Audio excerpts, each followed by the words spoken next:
Kali ini adalah seorang ibu yang tiba-tiba datang hanya memang ingin melakukan pemeriksaan detail screening feto maternal.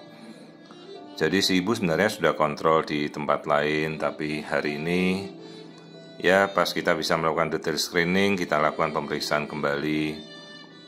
Ini tulang hidungnya kita bisa melihat, jadi harusnya sudah kita lakukan di awal-awal trimester pertama, trimester kedua. Karena ibunya meminta, dok tolong diperiksa kembali pemeriksaan screening detailnya, ayo kita lakukan. Jadi hamilnya sudah 26 minggu, sebentar lagi sudah memasuki trimester ketiga, jadi sudah kita berada pada akhir trimester kedua. Namun karena pasien ingin melakukan screening, ayo kita lakukan pemeriksaan detail kembali, struktur otak, tempurung kepala. Kita bisa lihat semua lapisannya. Bentuk kepala oval, lonjong, itu sudah harus kita ketemukan sejak awal. Dan pengukuran kepala, diameter lingkar kepala, itu sudah masuk pemeriksaan rutin yang harus kita lakukan. Jadi tentunya tidak ada tiba-tiba pengukuran kepala membesar atau mengecil, karena lingkar kepala ini sudah kita ukur sejak awal, jadi sifatnya statik, membesar sesuai dengan usia kehamilan. Jadi kalau ukurannya tidak sesuai, ya tentu ada sesuatu yang menjadi sebab.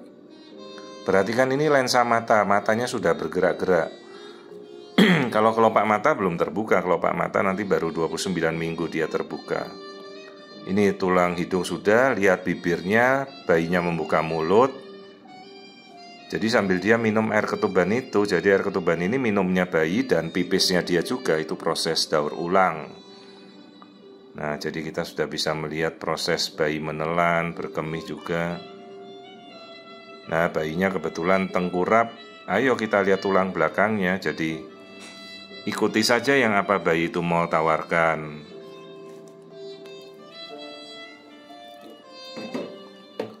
Nah, di sini kita bisa melihat keseluruhan panjang tulang belakangnya. Kita bisa melihat apakah ada skoliosis atau tidak. Tentunya tanya riwayat orang tuanya juga.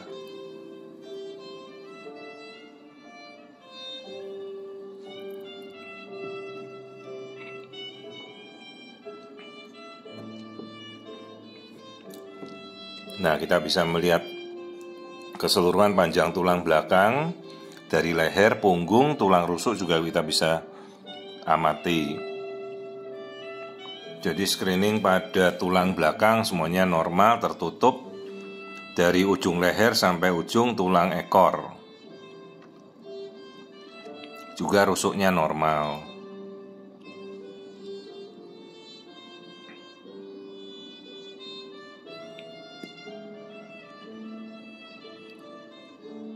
Nah, kita juga sampai ke posisi bayinya sungsang, tapi pada minggu segini dia masih bisa mutar-mutar. Kelaminnya, nah ini kita sampai pada melihat kelamin bayi, kelaminnya perempuan. Kalau memungkinkan kita coba amati profil kelamin bayinya juga.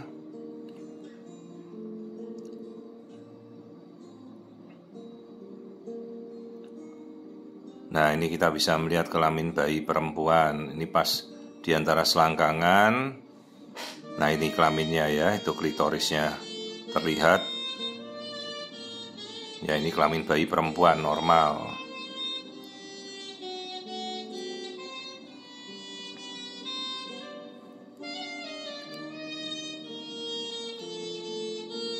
Kemudian kita amati lagi postur.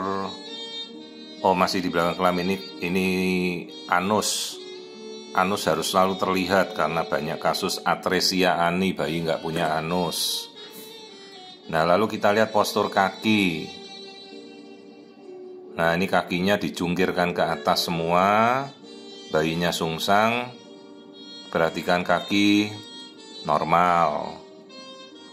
Jadi amati saja kaki, tidak perlu sampai kita lihat jari-jari. Kalau bentuk kaki normal seharusnya sampai jari-jari semuanya baik. Jantung, Nah, jantung kita lihat, kita mempunyai 4 ruang jantung.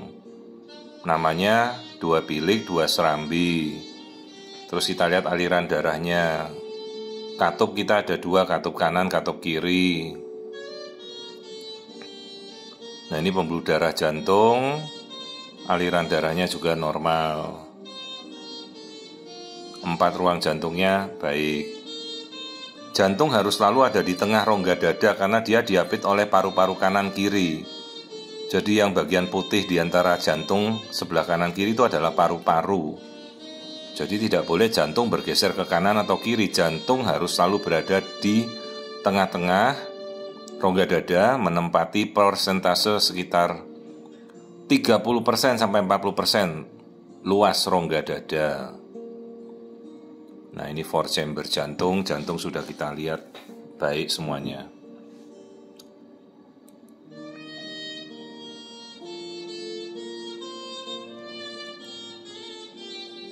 Jadi ini kehamilan 26 minggu. Seorang ibu yang kebetulan datang ingin melakukan pemeriksaan detail screening. Nah, harusnya sudah dilakukan sebelum-sebelumnya, jadi tidak menuju ke trimester ketiga. Lanjut, kita melihat lambung. Ini lambungnya terlihat, artinya si bayi sudah bisa menelan. Proses cernanya bagus. Terus ini kandung kencing. Nah, bladder istilahnya. Artinya bayi sudah bisa kencing bagus, fungsi ginjalnya baik.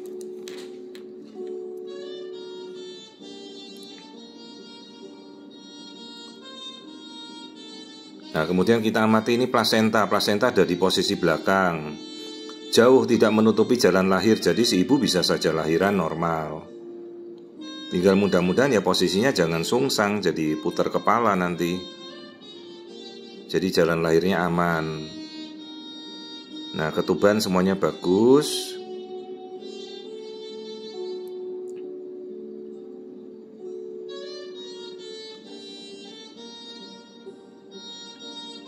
Ini dalam posisi kita sedang menunggu melihat si bayi, kalau bisa kita putar supaya tangannya jangan menutupi wajah. Kita mau coba melihat wajah kembali. Nah, ini tali pusat. Tali pusat juga kita ukur aliran darahnya. Jadi kita tahu ada lilitan atau ada simpul. Kita bisa melihat dengan aliran darahnya terganggu atau tidak.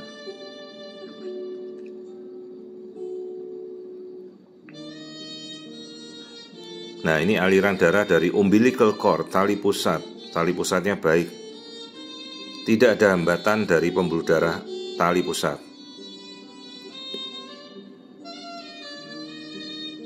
Ketuban bagus. Kita coba amati muka kembali. Baru setelahnya kemudian kita ukur biometrinya, lalu pemeriksaan bisa kita selesaikan. Ini si bayi masih nutupin tangannya ke muka ini.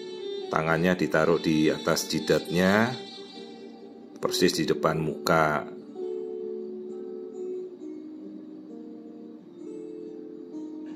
Nah, kita coba amati kembali. Jadi ya, posisinya sungsang agak sulit kita mau mengetahui profil wajah karena ditutupin kaki dan tangan. Nah, ini wajahnya utuh ya, jadi bibir, hidung semua sudah bisa kita lihat.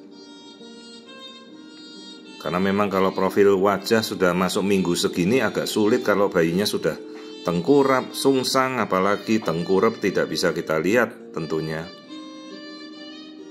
Nah, baru kita ukur biometri, wajib harus diukur sesuai tidak dengan usia kehamilan 26 minggu. Kepala kita ambil posisi yang benar, pembesarannya harus sesuai. Jadi jangan sampai kita tidak mengukur biometri dengan benar. Jadi kalau kita tahu ada suatu lingkar kepala yang membesar dari awal, mungkin kita bisa lihat. Dalam setiap pemeriksaan wajib kita melakukan pengukuran biometri. Pemeriksaan yang paling sederhana, mengukur. Jadi kita bisa tahu kalau kakinya pendek atau kepalanya tidak sesuai, hanya dengan proses mengukur saja.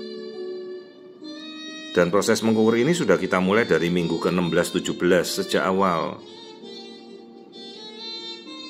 Biometri kepala sesuai, 26 minggu, lingkar perut sesuai. Nah, nanti mesin akan menghitung biometrinya 946 kali.